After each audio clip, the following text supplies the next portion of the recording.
آج ہم جس صحابی کی سیرت آپ کے سامنے بیان کرنے جا رہے ہیں ان کا نام ہے سعید بن زید رضی اللہ تعالیٰ عنہ۔ آپ بھی عشرہ مبشرہ میں سے ہیں، یعنی ان 10 صحابہ کرام میں سے ہیں جن کو نبی کریم صلی اللہ علیہ وسلم نے دنیا ہی میں جنت کی بشارت دی تھی۔ حضرت سعید بن زید کا تعلق حضرت عمر فاروق کے قبیلے سے ہے۔ آپ حضرت عمر فاروق کے چچا زاد بھائی بھی ہیں اور حضرت عمر رضی اللہ تعالیٰ عنہ کی بہن فاطمہ بنت خطاب آپ کے نکاح میں ہیں۔ اس طریقے سے حضرت عمر رضی اللہ تعالیٰ عنہ کے آپ بہنوئی بھی ہوتے ہیں، یعنی بہت قربت کا رشتہ ہے۔ حضرت سعید بن زید رضی اللہ تعالیٰ عنہ کے والد محترم جن کا نام زید تھا، یہ ان چنندہ لوگوں میں سے تھے جو بت پرستی کے اس ماحول میں رہنے کے باوجود شرک سے دور تھے، بت پرستی سے دور تھے۔ حضرت سعید کے والد زید یہ موحد تھے، یہ دین حنیف کی تلاش میں تھے، لیکن چونکہ اس وقت نبی کریم صلی اللہ علیہ وسلم کی نبوت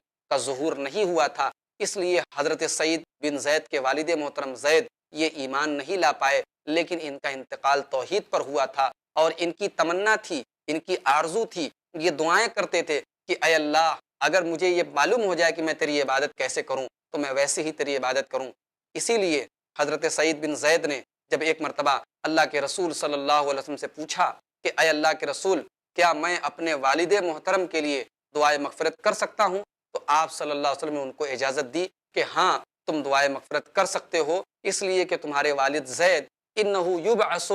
امتا وحدہ، وہ اکیلے تنہا ایک امت کی شکل میں قیامت کے دن اٹھائے جائیں گے۔ آپ یہ اندازہ لگا سکتے ہیں کہ حضرت سعید بن زید کے والد اس مشرکانہ اور بت پرستی کے ماحول میں اگر اپنے آپ کو شرک سے بچائے ہوئے تھے تو حضرت سعید بن زید کا گھر کا ماحول کیسا تھا اور کس انداز میں ان کی تربیت ہوئی ہوگی، اس کا آپ یقیناً اندازہ لگا سکتے ہیں۔ یہی وجہ ہے کہ جب نبی کریم صلی اللہ علیہ وسلم نے نبوت کا اعلان فرمایا تو حضرت سعید بن زید رضی اللہ تعالی عنہ کو دیر نہیں لگی اسلام قبول کرنے میں، اور وہ ان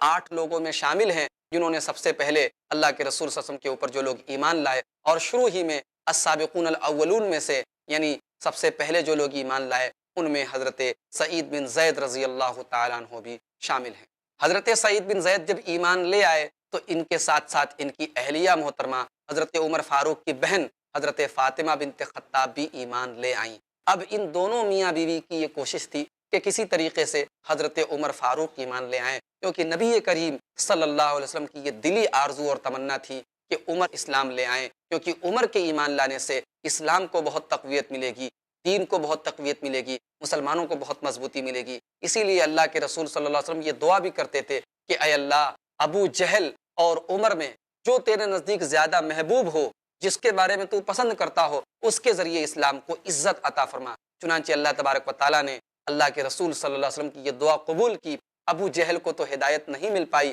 ابو جہل تو خائب و خاسر ہو کر اس دنیا سے ملعون ہو کر جنگ بدر میں مارا گیا، لیکن حضرت عمر فاروق رضی اللہ تعالیٰ عنہ کو ایمان کی دولت نصیب ہوئی۔ حضرت عمر نے اسلام کیسے قبول کیا، اس سلسلے میں کوئی مستند اور صحیح روایت نہیں ملتی ہے، لیکن اس میں کوئی شک نہیں ہے کہ ان کے ایمان لانے کے پیچھے ان کے بہنوئی حضرت سعید بن زید رضی اللہ تعالیٰ عنہ کا بہت بڑا رول تھا اور بہت بڑا کردار تھا۔ محترم ناظرین کرام،